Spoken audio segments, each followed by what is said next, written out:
The clock in the living room still read 11:32 when Alyssa Martinez, just 18, and David Flores, 19, slipped out of a party by Echo Park Lake on a suffocating July night in 2003.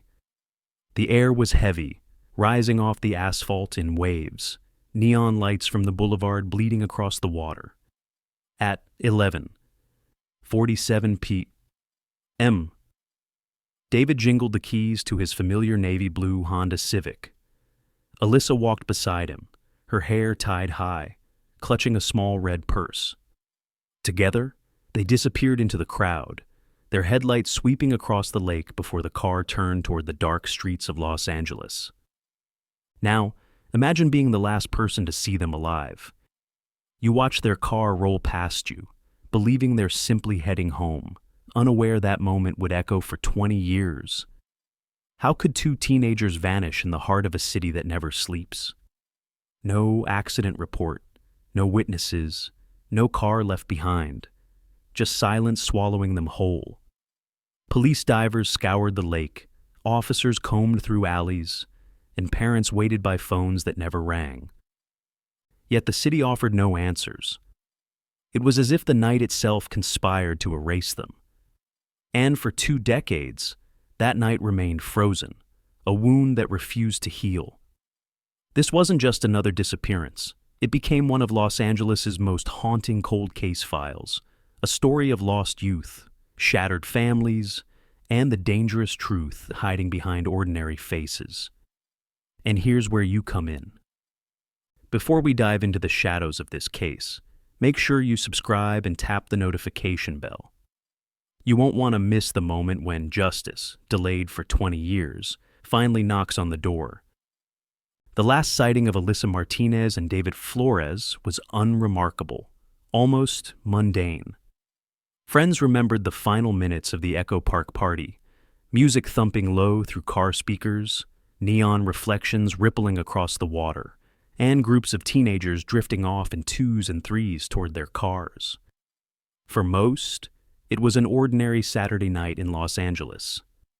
For Alyssa and David, it became the beginning of a mystery that would engulf their families and their community for the next 2 decades. Inside the party, Alyssa had been her usual bright self.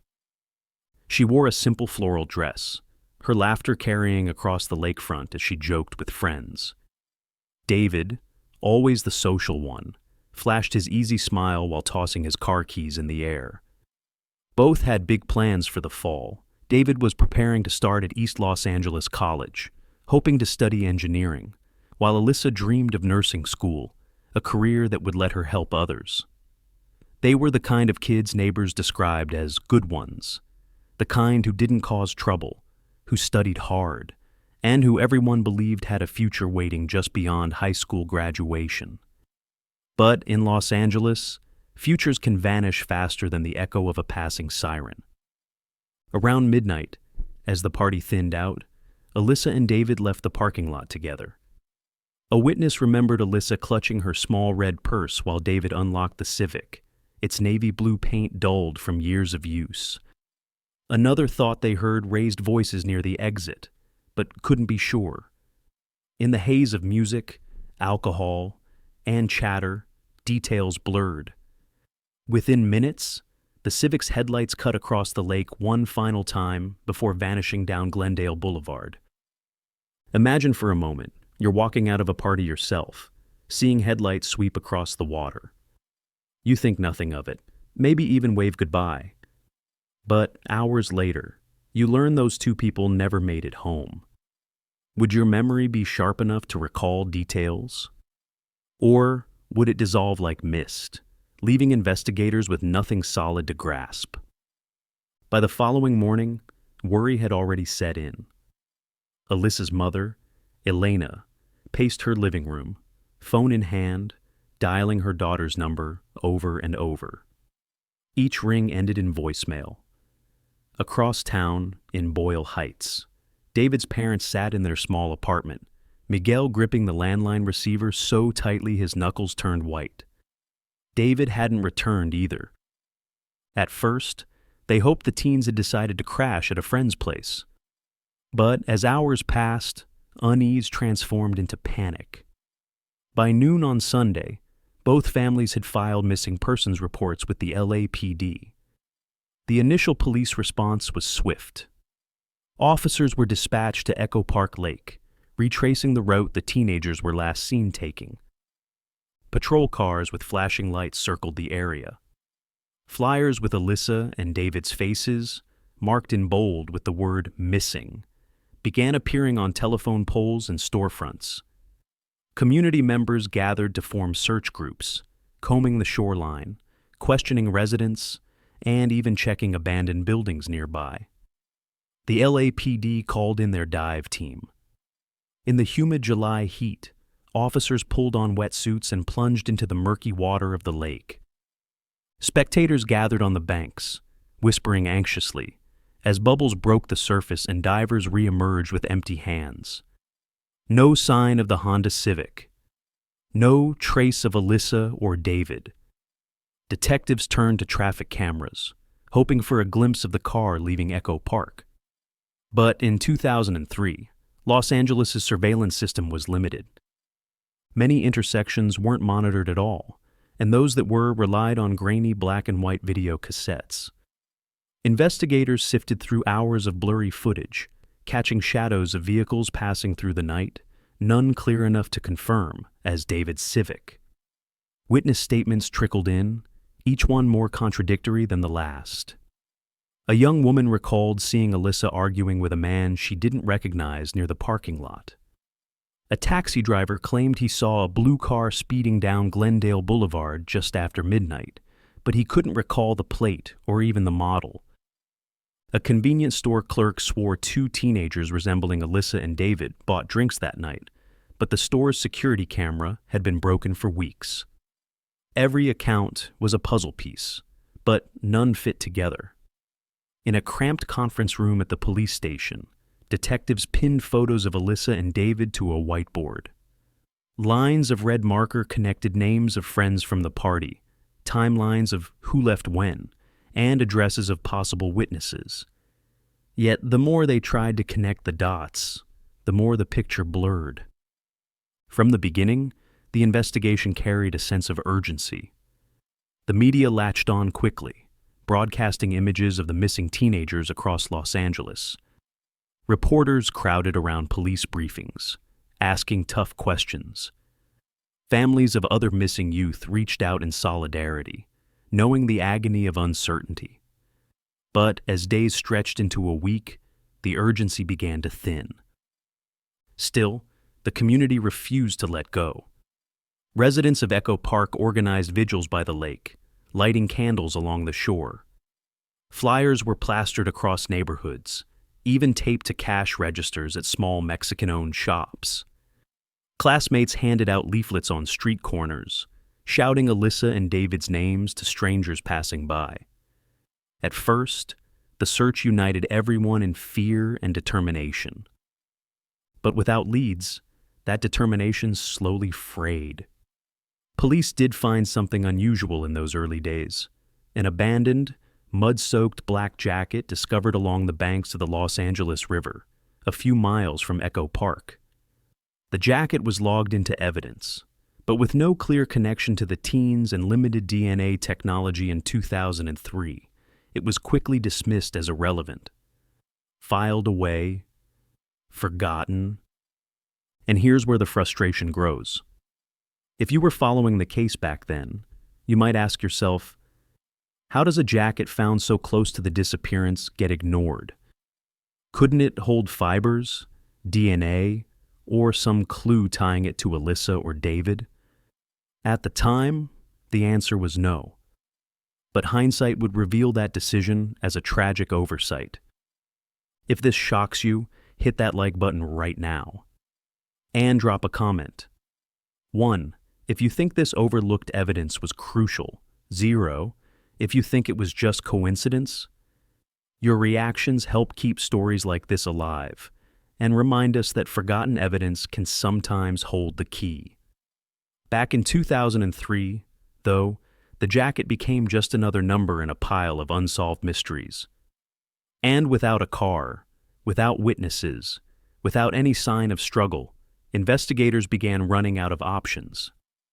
For the families, the silence was unbearable. Elena Martinez walked into her daughter's untouched bedroom, night after night, staring at the pink diary left open on Alyssa's desk, its last entry a casual note about going to the party. Rosa Flores clutched David's cassette player, replaying his favorite music as if the songs could bring him back. These were parents suspended in time, waiting for answers that never came. And for Los Angeles, a city used to noise and chaos, Echo Park grew strangely quiet. Conversations in diners and on porches always circled back to the same haunting question. What happened to Alyssa and David?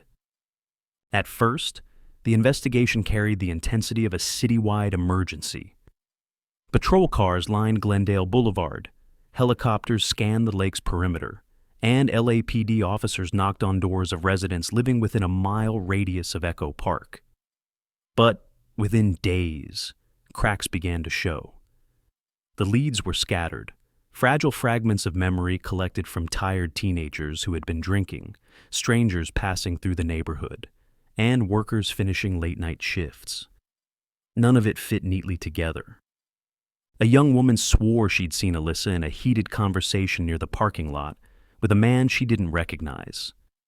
She described him vaguely: large build, short dark hair, maybe in his 30s, but the details shifted each time detectives pressed her.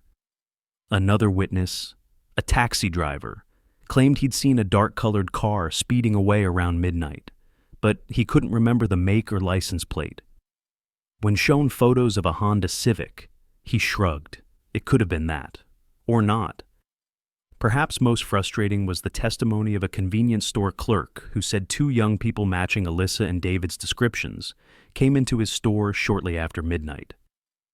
They bought bottled drinks, he said, looking nervous but otherwise fine.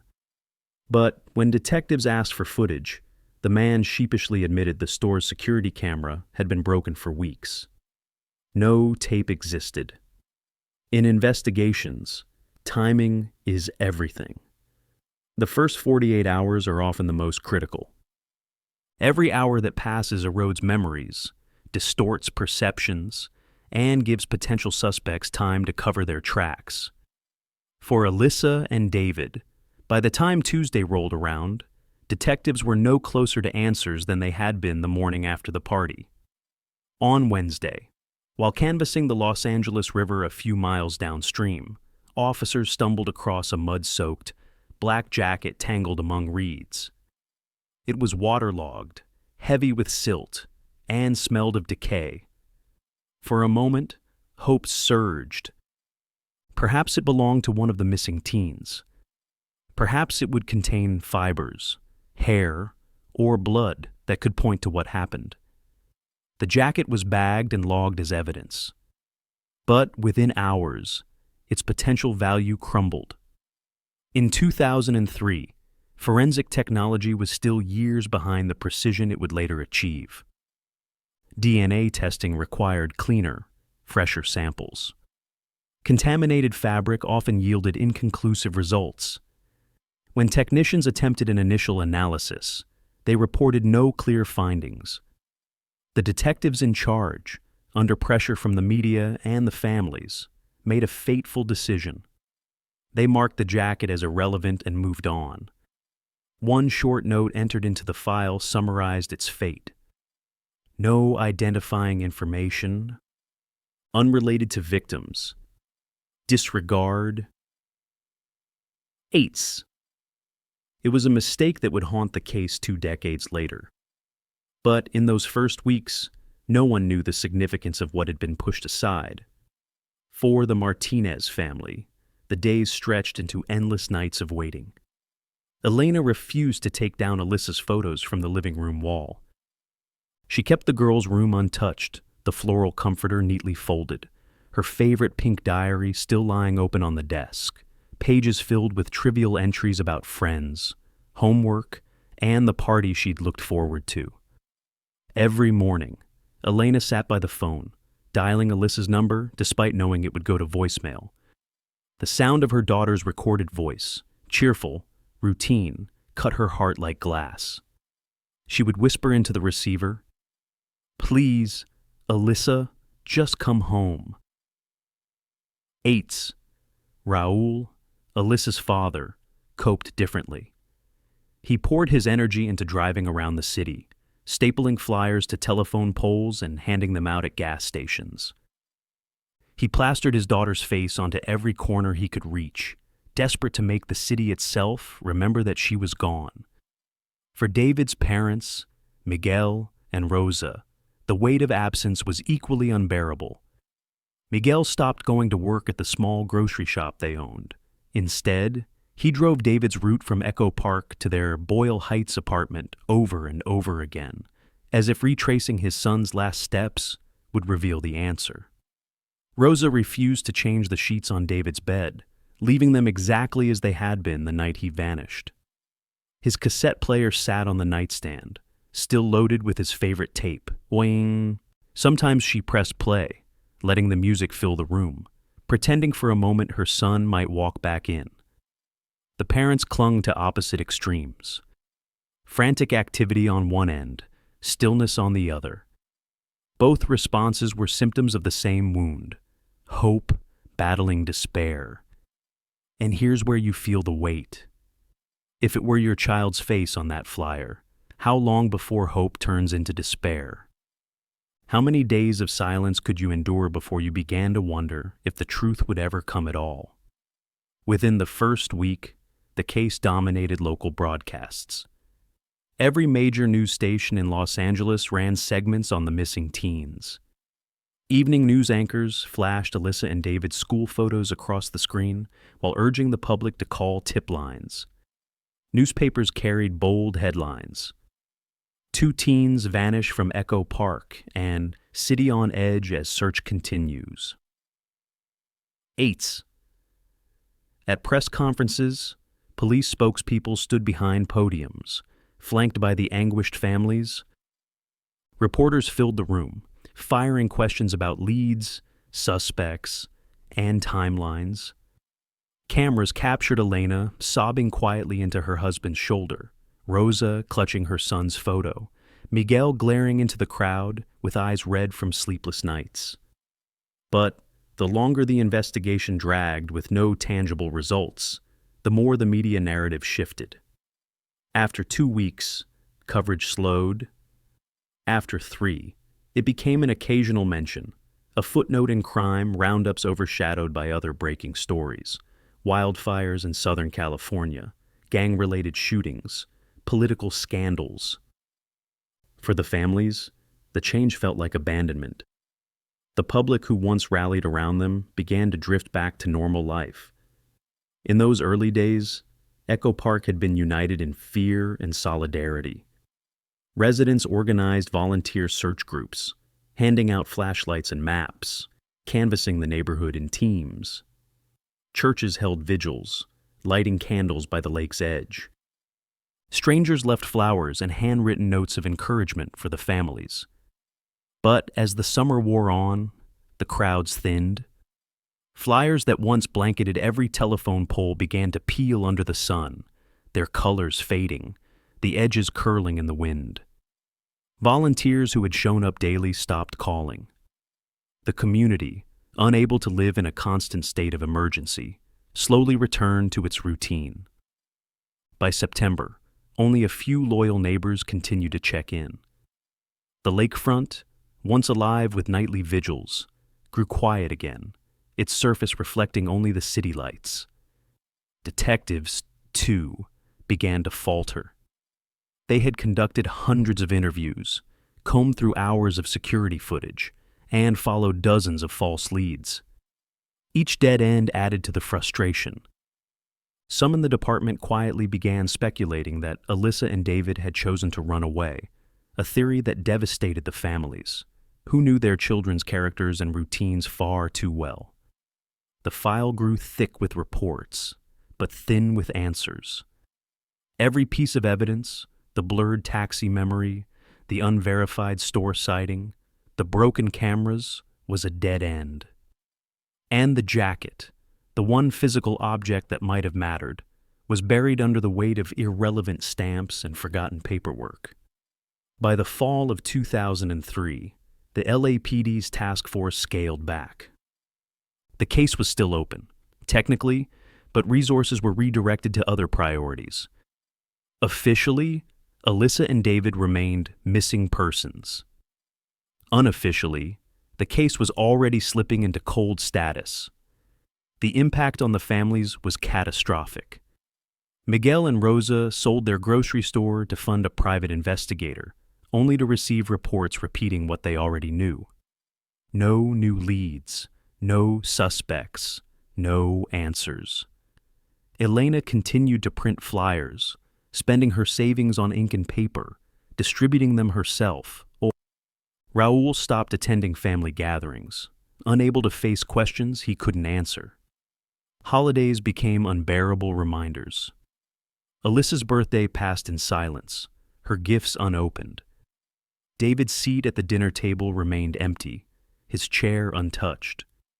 Family photos felt like evidence of a crime rather than happy memories. Psychologists often describe this type of trauma as ambiguous loss, the limbo of not knowing if a loved one is alive or dead. It corrodes the mind in ways finality does not. A funeral brings closure.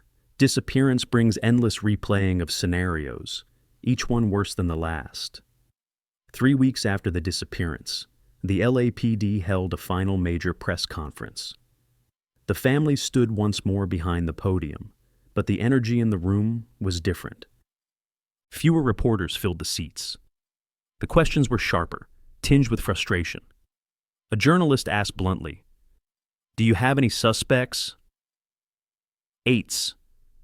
The spokesperson hesitated. "At this time, we have no confirmed suspects." "Eights," another demanded. "What about the jacket found near the river?" "Eights." The spokesperson shifted uncomfortably. "Tests were inconclusive. We don't believe it is connected to the case." Eights. That was it. The moment when public faith in the investigation cracked.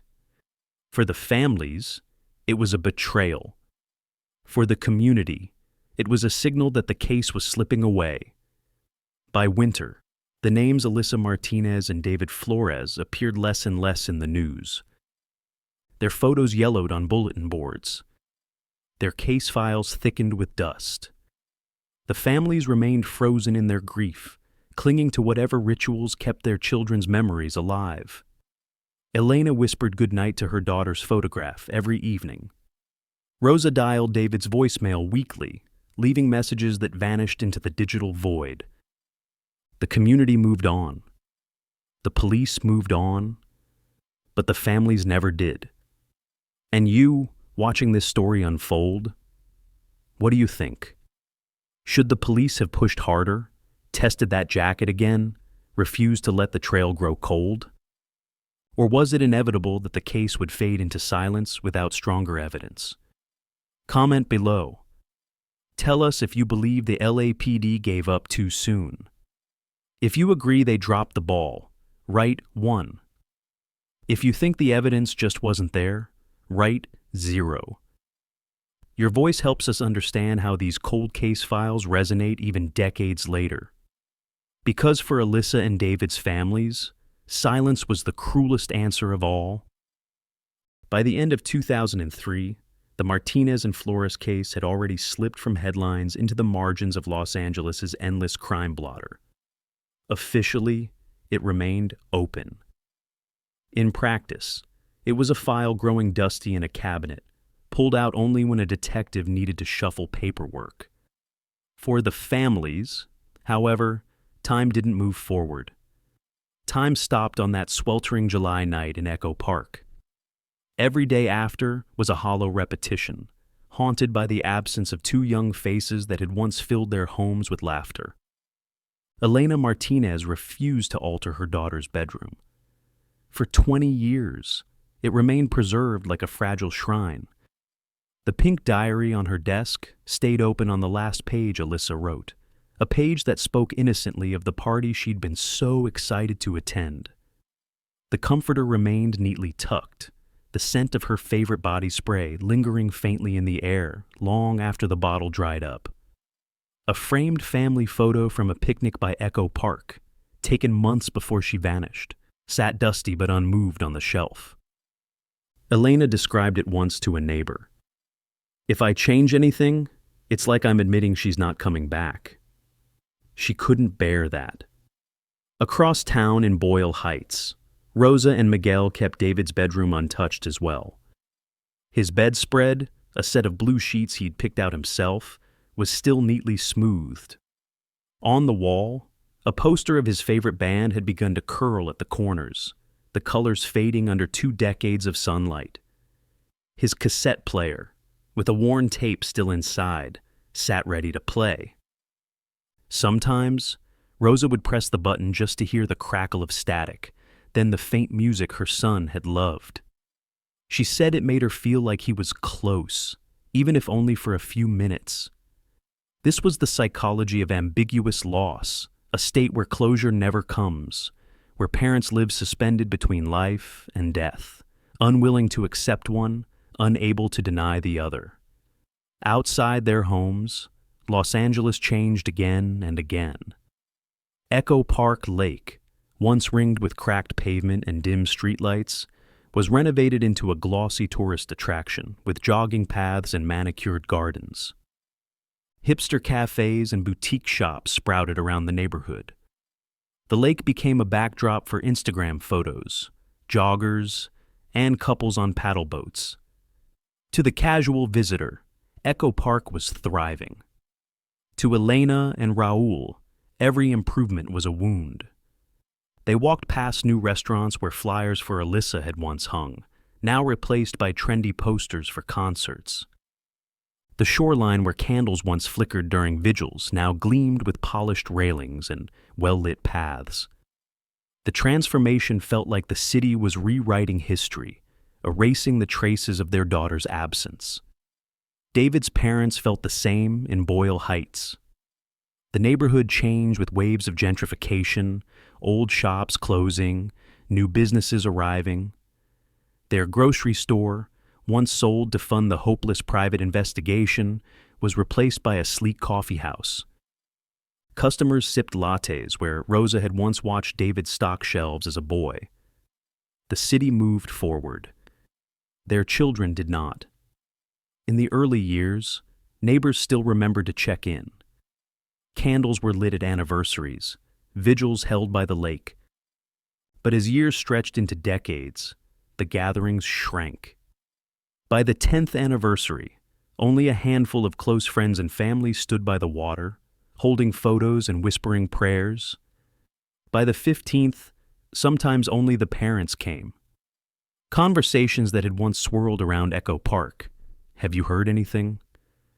Did they find the car? Disappeared. New families moved into the neighborhood, unfamiliar with the faces on the fading flyers. The few remaining posters, their ink blurred from sun and rain, were sometimes torn down by city workers during cleanup sweeps. Elena once caught sight of a passerby glancing briefly at a warped flyer with Alyssa's photo.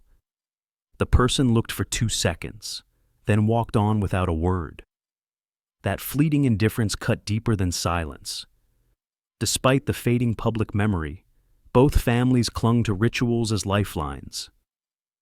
Every July, on the anniversary of the disappearance, Elena lit candles in Alyssa's room and whispered prayers, sometimes speaking aloud to her daughter as if she could hear, "I haven't given up, mija. I'm still waiting." Raul would drive the familiar route from Echo Park to their house, imagining the Civic turning every corner, hoping absurdly to see it in the distance.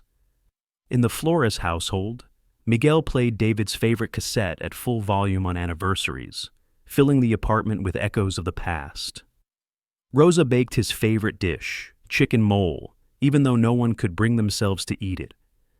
The food sat untouched, a silent offering to a son who would never come home. Year after year, these rituals grew heavier, not lighter. Time didn't heal. Time only deepened the chasm. Meanwhile, the LAPD quietly closed the active investigation. Sometime around 2004, the case file was moved from the desks of detectives to a steel filing cabinet labeled Cold Cases. On its cover, Martinez, Alyssa, Flores, David, missing, July 2003. Eights. From then on, their story was just another entry in the massive backlog of Los Angeles mysteries.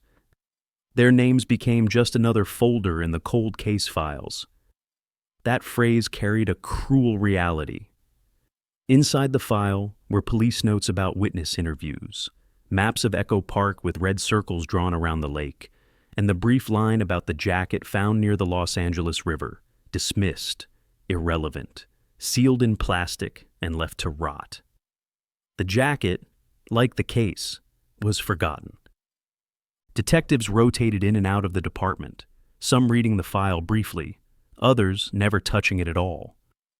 To them, it was one of hundreds, with nothing to distinguish it except the faded photos of two teenagers who should have been in college by then, starting lives that were never allowed to unfold. Experts say that families of the missing live in frozen grief. Unlike death, which at least provides closure, disappearance traps loved ones in limbo. The brain cycles through endless possibilities. Were they kidnapped, harmed, alive somewhere, amnesiac, trafficked? Each possibility spawns hope and horror in equal measure. For the Martinez and Flores families, that cycle never stopped. Elena often told interviewers in those early years, "I just want to know where she is, even if the answer breaks me." By the 10th year, her tone had changed. "I don't think she's alive anymore, but I can't bury her if I don't have her." Eights. Rosa once described it as a wound that could never close. "Every day I imagine David walking through the door. And every night. I know it's not true, but I can't stop." Eights. The psychological toll was immense. Depression, insomnia, physical illness all became companions of the parents. Yet they endured, because to stop enduring would mean abandoning their children. Los Angeles in those 2 decades was a city of transformation. The rise of smartphones, the fall of old neighborhoods, the wave of social media reshaping how tragedies were remembered. Families of newer victims launched online campaigns, gaining attention worldwide. But in 2003, when Alyssa and David vanished, the tools didn't exist. Their families had only flyers, vigils, and prayers. As newer cases grabbed headlines, the Martinez-Flores disappearance faded deeper into obscurity. When reporters occasionally revisited old stories, Alyssa and David's names were rarely included. To younger residents of Echo Park, they were strangers from a past that no longer touched their present. But for the parents, the past never left. It lived in the rooms they preserved, in the rituals they clung to, and in the silence that stretched endlessly. By the 20th anniversary in 2023, both families had grown older, their hair gray, their faces marked by years of sorrow. Elena still lived in the same house, the same room preserved. Rosa still dialed her son's number, though by now the line had long been disconnected. The anniversary vigil at Echo Park that summer drew only a handful of attendees. A few neighbors, a priest, and the families themselves. They lit candles by the lake, their flickering flames reflected in the water just as they had 2 decades earlier. Tourists walking past glanced curiously at the small gathering, then kept moving toward cafes and paddle boats. The contrast was almost unbearable. Joy and recreation on one side, grief and memory on the other. For the families, the vigil wasn't about drawing crowds anymore. It was about refusing to let the city erase their children completely. What the families didn't know was that change was quietly brewing. In early 2023, the LAPD announced a new initiative, a task force dedicated to re-examining unsolved cases from the last 20 to 30 years, with the aid of modern forensic technology. Among the long list of files pulled from storage was the Martinez-Flores case. A dusty folder, ignored for 2 decades, was placed on the desk of Detective Michael Reyes. He was determined to find what everyone else had missed. But before that breakthrough came, there had been 20 long years of silence. 20 years where 2 families carried the unbearable weight of not knowing. 20 years where Echo Park evolved, while their lives remained frozen. So, here's where I want to pause and ask you. How many other families are living through this same kind of silence? How many other parents are staring into untouched bedrooms, clinging to the past because the present offers no answers? Share this video so their story isn't forgotten again. Because every time we shine a light on these cold case files, we keep hope alive, not just for Alyssa and David, but for countless others still waiting in the dark. In the spring of 2023, the LAPD quietly launched a new initiative to rebuild public trust.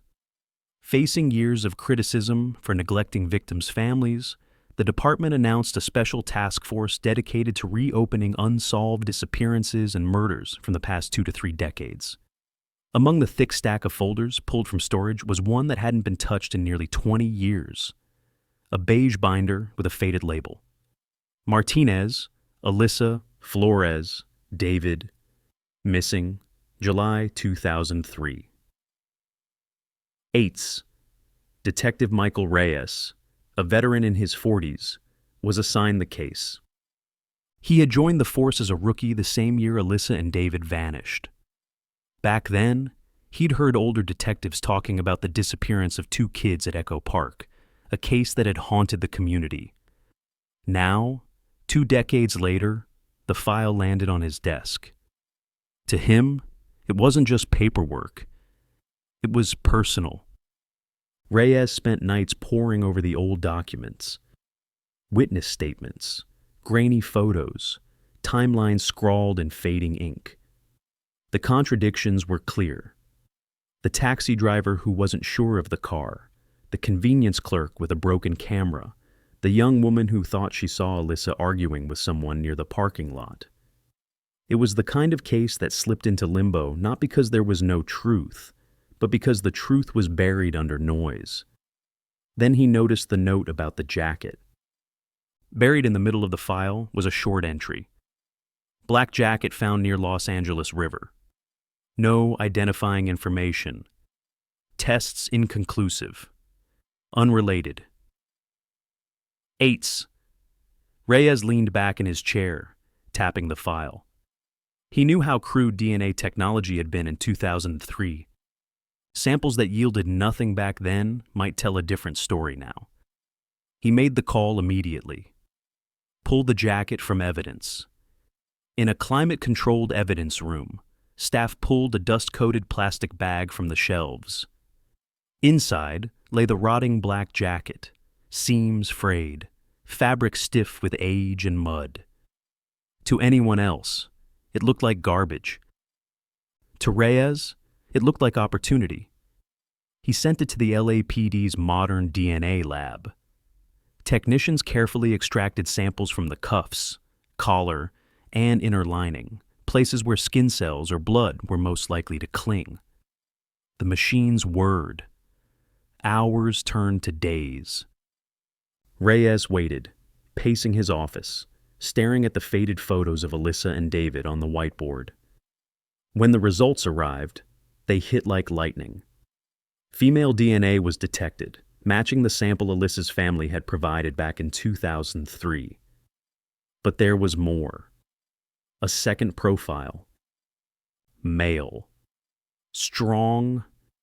And when compared against the CODIS national database, the computer lit up. It was a perfect match to a man named Victor Delgado. Reyes froze as he read the name. It wasn't unfamiliar. Flipping further back in the file, he found it. Delgado, questioned briefly in 2003. At the time, he had lived near Echo Park, owned a silver gray pickup truck, and was known around the community. He had even helped the Martinez family with minor home repairs, a friendly neighbor. Alyssa used to call him Uncle Victor. 8. But Delgado was cleared 2 decades earlier because his girlfriend had vouched for his alibi. The file noted bluntly, alibi confirmed. No further action. 8. Now, Reyes had evidence tying Delgado directly to Alyssa's jacket. For 20 years, the man had lived freely, building a respectable image as a gym teacher at a public high school in East Los Angeles.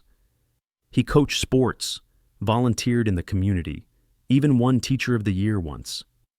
To the public, he was a role model. To Reyes, he was suddenly the prime suspect in one of Los Angeles's most haunting disappearances. The DNA revelation alone was staggering. But fate wasn't finished. That April, city workers were reinforcing the foundation of an old overpass above the Los Angeles River, just a few miles from Echo Park. As a crane dredged mud and debris from the riverbed, it snagged on something solid. At first, the crew assumed it was scrap metal. But when the shape surfaced, coated in muck, silence fell. It was a car frame, rusted but intact. Police were called. Within an hour, Reyes was on site, watching as salvage crews slowly hoisted the wreck from the black water. Mud streamed down in thick sheets. The smell of rust and decay filled the air. Underneath the grime, faint patches of navy blue paint still clung to the frame. Reyes's stomach dropped. It matched the description of David Flores's Honda Civic. For 20 years, the car that had seemed to evaporate was right there, sunk into the river's depths. When the doors were pried open, mud and debris spilled out. Then came the sight that silenced everyone. Fragments of bone. A skull slumped in the driver's seat. Remnants of fabric clung to the skeleton. In the back, a small box held personal effects. An oxidized bracelet, a pair of sneakers, a waterlogged notebook. It was them. Alyssa and David had been found at last. Detectives, technicians, and city workers stood frozen on the riverbank. No one spoke. For 20 years, 2 families had woken every morning with no answers. Now, in the most devastating way, they had one.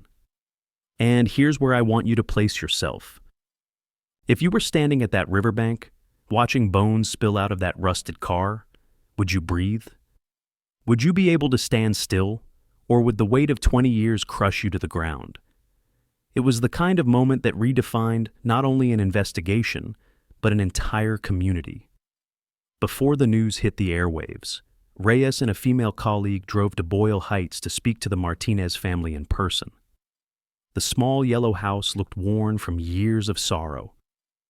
When Elena opened the door and saw the detectives' faces, she clutched the frame as if bracing for a storm. Raul appeared behind her, his eyes narrowing, reading the truth before a word was spoken. Reyes spoke carefully. "We found David's Honda Civic in the Los Angeles River. Human remains were inside. We believe they may be Alyssa and David." 8. Elena collapsed onto the sofa, sobbing uncontrollably. Raul stood frozen, lips trembling, then whispered hoarsely, At least we finally know." 8. Across the city, Rosa was folding David's old clothes when officers knocked on her door. Hearing the words, she clutched his shirt to her chest and cried out, collapsing into Miguel's arms. Miguel, always the stoic one, felt tears burn his eyes. After 20 years, the truth had surfaced, literally. Both families described the moment as a paradox. Unbearable grief mixed with relief. For the first time in 2 decades, they knew where their children were. News spread like wildfire. Before the evening broadcast, whispers raced through Echo Park. They found the car. They found them. 8s. Neighbors who had once joined searches gathered again, some in disbelief, others in mourning. Parents clutched their own children tighter. Strangers left flowers at the lake once more, the old ritual revived by tragedy. For the younger generation, those who had only heard fragments of the story, it was a revelation. The kids in the faded flyers weren't myths. They had been real. And now they had been found. For Detective Reyes, the discovery was both a victory and a burden. The jacket's DNA and the Civic's recovery gave him a direction, but they also carried a weight. This was no longer just a cold case. This was a homicide investigation with a clear suspect. He sat in his office late that night, the lab report on one side of his desk, photos of the rusted Civic on the other. He stared at Alyssa's smile, frozen in a school portrait, at David's easy grin with car keys in his hand. They demanded answers. The name Victor Delgado was now circled in red at the center of his whiteboard, connected by lines to DNA match, silver gray pickup, and Echo Park 2003. 8s. For 20 years, Delgado had lived as a model citizen. But Reyes knew, science doesn't lie. The jacket had carried Alyssa's DNA and Delgado's, intertwined in mud-soaked fabric that had waited patiently for technology to catch up. The LAPD knew they had to move quickly. Public trust had already frayed after years of neglect. Now, with a major breakthrough, the community demanded action. Press briefings confirmed the discovery of the Civic and human remains. Reporters pressed for names, but officials were cautious, promising DNA confirmation before any announcement. Still, the message was clear. The Martinez-Flores case was no longer forgotten. Families gathered at Echo Park for another vigil, this time with renewed intensity. Candles lined the water's edge, their flames reflected in rippling waves. Elena clutched Alyssa's photo, whispering, "I found you, mija. You're not lost anymore." Rosa pressed David's cassette player to her chest as the familiar static crackled in her ears. This was the turning point. After 20 years of silence, the investigation roared back to life. And if you've followed this story so far, you know what this means. The Civic in the river wasn't just a car, it was a coffin, a time capsule, a witness finally speaking after 2 decades underwater. The jacket wasn't just a piece of fabric, it was the thread that tied Delgado to the night. Stories like this remind us why we examine the past, why we pull open dusty drawers of cold case files and look again. Because sometimes the answers are still waiting, quiet, patient, buried just beneath the surface. So, before we continue, let me ask you one thing. Share this video. Share it so Alyssa and David's story isn't forgotten again. And if you haven't already, subscribe to this channel. Because the next chapters will show how justice, though delayed, finally came knocking. For 2 decades, Victor Delgado lived a double life. On the surface, he was the image of respectability. A gym teacher at a public high school in East Los Angeles. A mentor who blew his whistle at sunrise practices, cheered his students during track meets, and volunteered at weekend soccer clinics. Parents praised his discipline and kindness. Students saw him as a coach who pushed them hard but believed in them. He attended church, barbecued with neighbors, and drove his children to school every morning in his modest sedan.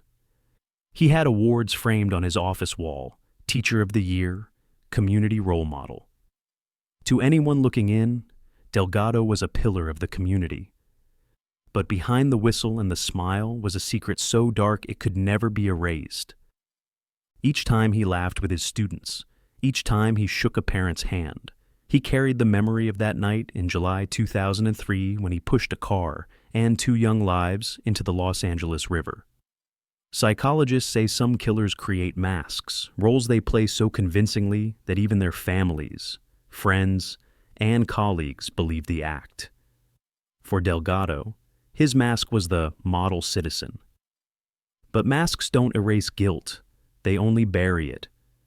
At night, when the cheering stopped and the classrooms emptied, Delgado was left alone with the sound that haunted him, the screech of metal and the splash of water swallowing a civic whole. In interviews later, he would admit, "Every time I looked at my students, I saw Alyssa and David's faces." Eights. It was this silent torment that Reyes was determined to expose. Because if Delgado thought his mask would last forever, he was wrong. As Reyes dug deeper, new cracks appeared in Delgado's carefully constructed life. A social worker contacted the task force, recalling a man who had lived homeless near Echo Park in 2003. His name was Frank Holloway. Now in his 60s, Frank lived in a shelter on Skid Row, his memory weathered but intact. In a small interview room, Frank described that night. He'd been trying to sleep in a tent near the Echo Park parking lot when he heard voices, arguing. A car door slammed. Curious, he peeked out. What he saw stayed burned in his mind for 20 years. A silver-gray pickup truck blocked the exit. A large man with short hair stood beside it. He saw a girl, who looked like Alyssa, being pulled toward the truck. And he remembered something odd, a deep dent in the rear left door of the pickup.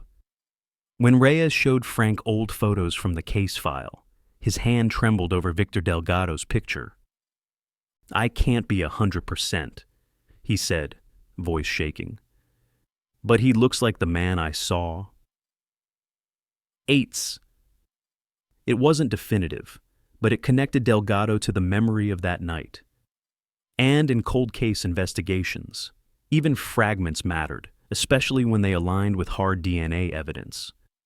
The second blow to Delgado's mask came from his past. In 2003, he was cleared largely because of his girlfriend's statement. She swore he was with her in Glendale that night, providing him with a solid alibi. But time changes loyalty. In 2008, she divorced him, citing emotional abuse and manipulation. When Reyes tracked her down, she agreed to talk. Sitting across from investigators, her hands shook as she confessed. "He made me lie. He threatened me back then. I said he was with me all night, but it wasn't true. He left, and when he came back, he was sweating and agitated. I didn't dare ask questions. I just did what he told me." Eights. That single reversal demolished the foundation that had shielded Delgado for 20 years. Now, Reyes had everything converging. The DNA on Alyssa's jacket, the eyewitness memory of a homeless man, and the retracted alibi of an ex-girlfriend who'd lived in fear. The LAPD prepared their case carefully. Prosecutors agreed there was enough evidence to pursue an arrest warrant. But Reyes knew this wouldn't be just another arrest. Delgado wasn't hiding in shadows. He was standing in the open, teaching children, respected by hundreds. The decision was made. Arrest him at school. It was a gray morning in East Los Angeles. Roosevelt High School buzzed with the ordinary rhythm of teenage life, students gossiping in the halls, sneakers squeaking on the gym floor. On the field, Delgado paced with his whistle, calling out instructions as kids jogged laps. Then, 3 unmarked police cars pulled onto campus from different directions. Officers in plain clothes but bulletproof vests stepped out. At their center was Reyes, his jaw tight, eyes locked on the man he'd been chasing through time. The moment replayed like a movie. Reyes raised his voice, firm, and unmistakable. 8. LAPD. Victor Delgado, you are under arrest for the murders of Alyssa Martinez and David Flores. 8. Delgado froze, the whistle slipping from his lips. His students stopped mid-run, confused. Some gasped, others screamed. 2 officers closed in, grabbing his arms, pulling them behind his back. The metallic snap of handcuffs echoed across the field. Phones came out instantly. Dozens of students recorded the scene, their trusted coach dragged away in disbelief. Teachers rushed outside, their faces pale. One girl sobbed, shouting, "No, not Coach Victor. He didn't do anything." Others stood silent, unable to reconcile the man they knew with the accusations blaring from Reyes's voice. Within minutes, the story exploded across Los Angeles. Live footage showed Delgado, head bowed, being led to a squad car as crowds of parents gathered at the school gates. Reporters shouted questions. "Did you kill them, Victor? Were you hiding for 20 years? 8. The community erupted. Some parents raged. "He was with our kids every day. How could this happen?" Others stood in denial. "I've known him for years. He fixed my fence, coached my son. He can't be a killer." 8. The divide was stark, half furious at the betrayal, half unwilling to believe the mask had finally slipped. And here's where I want you, as a viewer, to pause. What if the teacher you trusted most with your kids turned out to be a killer? Would you ever feel safe again? Inside the interrogation room, Delgado sat stone-faced. He tried to argue that DNA could be transferred, that jackets pass through many hands, that memories fade. But the weight of evidence was too heavy. The jacket with both Alyssa's and his DNA. The eyewitness who remembered the dented truck. The ex-girlfriend's confession of a coerced alibi. Piece by piece, his carefully constructed life collapsed. Psychologists often say that people like Delgado compartmentalize their crimes, locking them away in mental boxes. But when those boxes are pried open, when evidence is undeniable, the cracks show. Reyes saw it in Delgado's twitching hands, his shifting eyes, his forced smirk that never quite reached his voice. When news of the arrest reached the Martinez and Flores families, emotions surged. Elena clutched Alyssa's framed photo, tears streaking her face as she whispered, "Finally, he can't hide anymore." Raul nodded solemnly beside her, jaw clenched. In Boyle Heights, Rosa collapsed into Miguel's arms, sobbing. "He taught children for 20 years while ours lay in the river." Miguel's voice trembled with fury. "Justice is late, but it's here. He won't walk free again." 8. The arrest reignited debate across Los Angeles. Some demanded answers. How could a man suspected in 2003 slip away so easily? Why wasn't the jacket tested thoroughly back then? Why was his alibi never challenged? Others wrestled with disbelief. Can a man who devoted 20 years to teaching really be capable of murder? Talk shows buzzed. Social media exploded with hashtags. Some called for the death penalty. Others warned against rushing to judgment until trial. But everyone agreed on one thing. The case had ripped open old wounds and new fears. For Detective Reyes, walking Delgado off the school field wasn't just an arrest. It was proof that persistence mattered, that cold case files could still speak if someone bothered to listen. He thought of the families, of 20 years of frozen bedrooms, of vigils by the lake. The past had finally caught up. And now, I want to hear from you. Drop your thoughts in the comments. Was justice delayed, or was it denied? Because in stories like this, justice is never simple. It's messy, it's painful, and it always leaves scars. The Los Angeles courthouse was packed from the first day. Reporters crowded the marble steps, cameras flashing relentlessly. Protesters held signs with Alyssa and David's faces, demanding justice. Inside, the air was thick with tension. For 2 decades, the Martinez and Flores families had waited for this moment, to face the man accused of taking their children's lives. Victor Delgado entered in an orange jumpsuit, thinner than the day he was arrested. His once confident stride was gone, replaced by a stiff walk, eyes darting nervously. Gone was the smiling coach, the role model. Now he was just another defendant, chained to the weight of his past. The prosecutor opened with blunt clarity. This is not a mystery anymore. This is science, evidence, and confession. DNA does not lie. Memory does not vanish. And guilt cannot stay hidden forever. Eights. Jurors leaned forward as the state presented the evidence. Photos of the rusted Honda Civic, mud dripping from its frame. Images of the black jacket, nearly rotted but still carrying Alyssa's DNA, and Delgado's. Charts mapping how modern DNA analysis, far beyond the crude tools of 2003, uncovered what had always been there. Then came the most chilling piece, the recorded confession. In the dim courtroom, Delgado's trembling voice played through the speakers. I just wanted Alyssa. I didn't mean to kill them.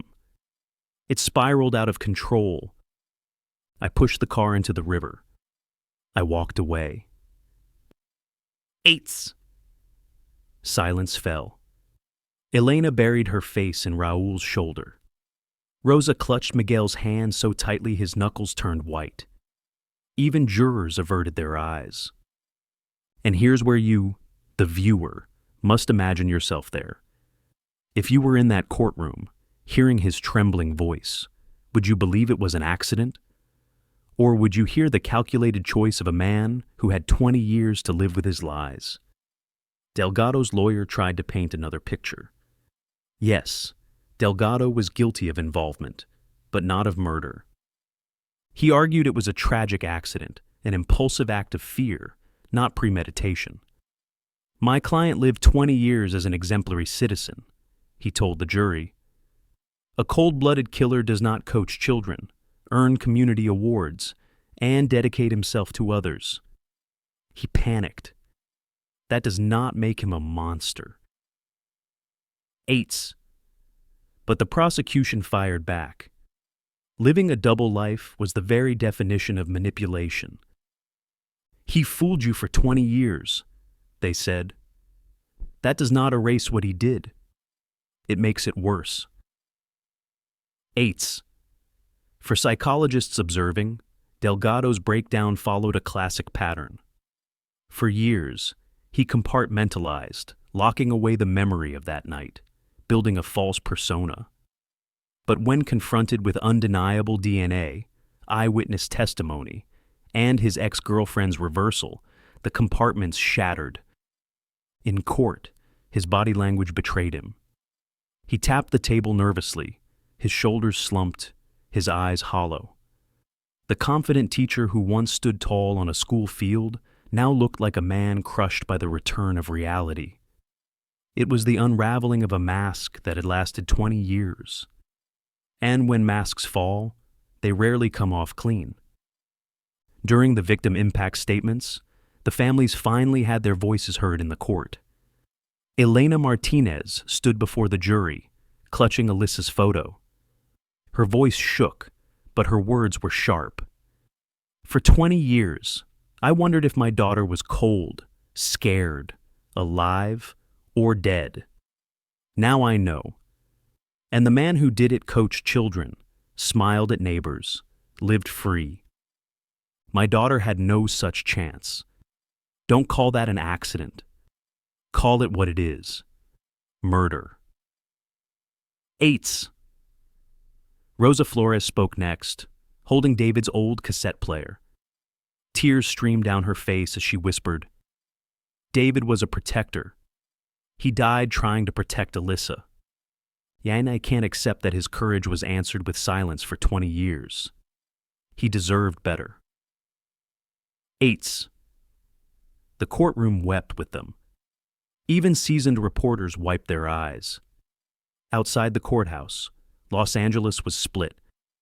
Some parents expressed outrage. "We trusted him with our kids. The system failed us. He should never walk free again." Eights. Others struggled with disbelief. "I knew him. He was kind, helpful. How do you reconcile that with this?" Eights. Social media was a battlefield. Hashtags like "Justice for Alyssa" and David clashed with posts from former students defending their coach's kindness. Some demanded the death penalty. Others insisted his confession revealed a man broken by guilt, not a calculating predator. The city wasn't just wrestling with one man's guilt. It was wrestling with the terrifying idea that evil can hide in plain sight, behind a whistle, behind a smile, behind the walls of a classroom. In the end, what mattered wasn't just the verdict. It was the recognition that two families had endured 20 years of silence because evidence was dismissed, because a witness wasn't believed, because an alibi wasn't questioned. Justice, delayed for decades, had finally entered the courtroom. But the scars it left on families and on a city would last forever. And so, I turn it over to you. Was justice delayed, or was it denied? Would you believe Delgado's trembling words of panic, or see them as the last lie of a man who wore a mask for 20 years? Drop your thoughts below. Because discussions like these keep stories alive, ensure lessons are learned, and remind us that behind every folder in the cold case files are real families who never stopped waiting. On a gray autumn morning, the Martinez and Flores families gathered at San Gabriel Church. Two ivory coffins, small and solemn, stood side by side at the altar, Alyssa and David, finally laid to rest after 20 years of waiting. Red roses crowned the caskets, their petals vibrant against the silence of grief. The church overflowed, not just with family, but with neighbors who had searched back in 2003, now grayer and older, and students who had only heard whispers of the case but came to honor the lost. Candles flickered against stained glass, their glow softening the tears on every face. When the service ended, the coffins were carried to the cemetery, lowered into the earth side by side, together in death, as they had been in life. Cries broke out across the crowd, a release of decades of unspoken pain.